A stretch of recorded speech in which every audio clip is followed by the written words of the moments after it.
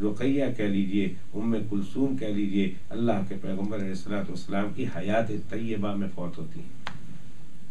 اللہ کے پیغمبر علیہ الصلوۃ والسلام کے حضرت خدیجہ سے 4 بیٹے اور حضرت ماریہ قبطیہ سے 1 بیٹا حضرت ابراہیم، اللہ کے پیغمبر علیہ الصلوۃ والسلام کی حیات طیبہ میں اللہ کے پیغمبر کی زندگی میں فوت ہوتے ہیں۔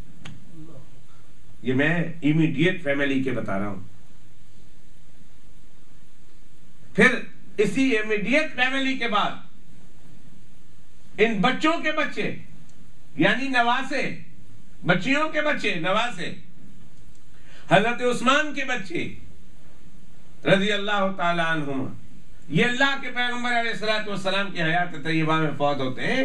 تو میں یہ کہنا چاہتا تھا، بڑے بڑے قریبی رشتہ دار اور پھر صحابہ کرام رضوان اللہ تعالی علیہ مجمعین جناب رسول اللہ صلی اللہ علیہ وسلم کے شہید ہوتے ہیں یا انتقال کر جاتے ہیں۔ میں یہ پوچھتا ہوں کہ 200-300 سے زیادہ واقعات اللہ کے پیغمبر علیہ الصلوۃ والسلام کی حیات طیبہ میں، 300 نہیں 500 کہہ لیجئے، اگر میں اس سے زیادہ تعداد بتاؤں تو بھی کم ہے، اس لیے کہ 300 تو وہ ہیں جو اللہ کے پیغمبر علیہ الصلوۃ والسلام کی حیات طیبہ میں غزوات میں شہید ہوتے ہیں۔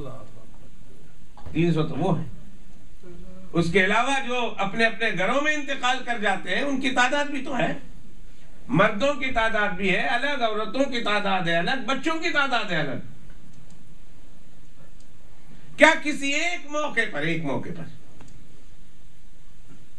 ثابت کیا جا سکتا ہے وہ رسوم و رواج جو آج ہمارے یہاں ایک آدمی کا انتقال ہو جائے، دادا کا انتقال ہو جائے، باپ کا انتقال ہو جائے، ماں کا انتقال ہو جائے، بیوی کا انتقال ہو جائے، دوست احباب کا انتقال ہو جائے، اور اس موقع پر ہم جو رسوم و رواج کرتے ہیں، کیا جناب رسول اللہ صلی اللہ علیہ وسلم کے 500 صحابہ کرام کے انتقال کے موقع پر ایک مرتبہ بھی اس رسوم و رواج کو کوئی ثابت کر دے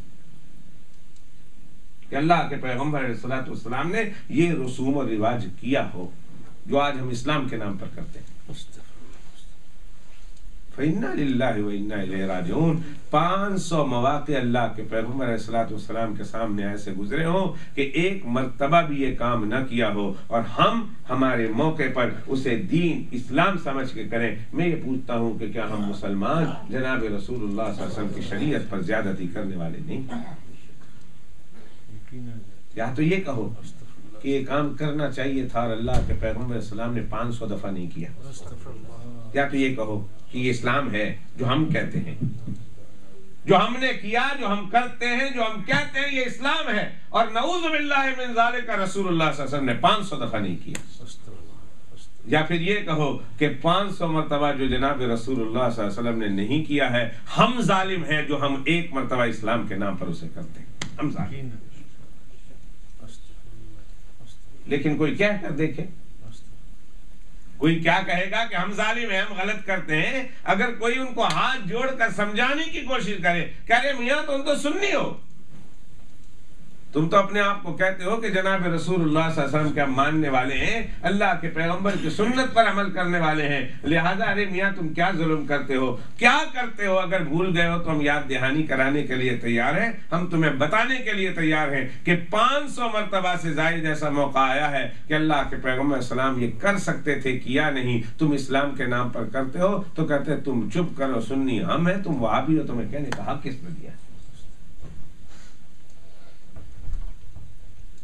دوستوں، میں آج کی مجلس میں صرف اس حلوہ پوری کے حوالے سے بات کرنا چاہتا تھا جو آج رجب المرجب کے موقع پر پیش کی جاتی ہے ہمارے گھروں میں، اور امام جعفر صادق کا کنڈا یا 22 رجب کے کنڈے کے نام سے ہمارے گھروں میں بھیجا جاتا ہے، اور سنی کے گھروں میں بھی پکتی ہے، اور سنی کے گھروں میں ایک گھر سے دوسرے گھر میں بھیجی جاتی ہے، اور اسے مذہبی رسومات کے عنوان سے یاد کی جاتی ہے۔ یاد رکھیے کہ اسلام میں اس کا کوئی تعلق نہیں تھا۔ 22 رجب کو سیدنا امیر معاویہ رضی اللہ تعالیٰ عنہ کی شہادت اور ان کا انتقال ہوا ہے، اور ان کے انتقال کی خوشی میں دشمنان معاویہ یہ حلوہ پوری لوگوں کے گھروں میں تقسیم کرتے ہیں کہ آج ہمارا دشمن مر گیا ہے۔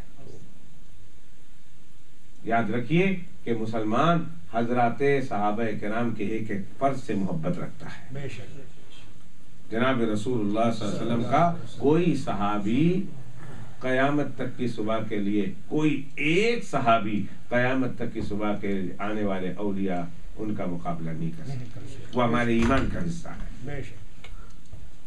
وہ جب تک ہماری آنکھیں ہیں جھپکتی رہے گی، اور جب تک ہمارے دل ہیں دھڑکتے رہیں گے، اور جب تک ہماری رگیں ہیں خون ہے دوڑتے رہیں گے. انشاءاللہ ثم انشاءاللہ صحابہ کرام سے محبت کرتے رہیں گے.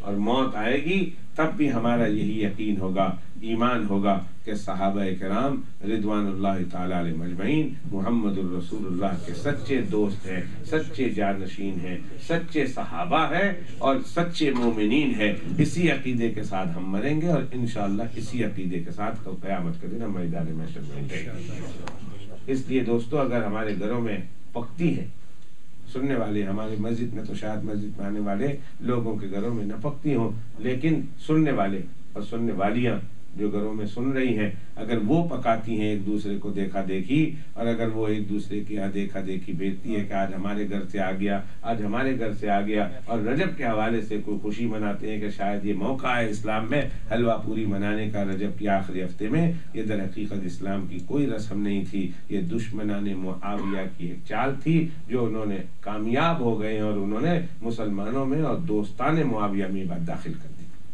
اللہ تعالیٰ جہالت سے ہماری حفاظت، اللہ تعالیٰ علم کی روشنی، میں نے کہا نا تھوڑی سی روشنی بھی ہوگی، اور یہ روشنی آئے گی قرآن پاک سے، یہ روشنی آئے گی سنت رسول اللہ صلی اللہ علیہ وسلم سے، اور یہ روشنی آئے گی صحابہ کرام رضوان اللہ تعالی علیہ مجمعین کے تعلیمات سے. تھوڑی سی بھی روشنی ہمارے اندر آئے گی انشاءاللہ ثم انشاءاللہ جہالت دور ہوگی، اور پھر ہمارے سامنے حقیقت واضح ہوگی. جو حق ہے اسے حق سمجھیں گے، اور جو باطل ہے اسے باطل سمجھیں گے. اللہ تعالیٰ قرآن پاک اور حدیث پاک کی روشنی اور اس کا علم اور اس کا نور ہمیں عطا فرمائے، اور اللہ سبحانہ و تعالیٰ جہالت سے اور غیر شرعی احکام سے اور غیر شرعی باتوں سے اللہ تعالیٰ ہماری حفاظت فرمائے. وآخر دعوانا ان الحمدللہ.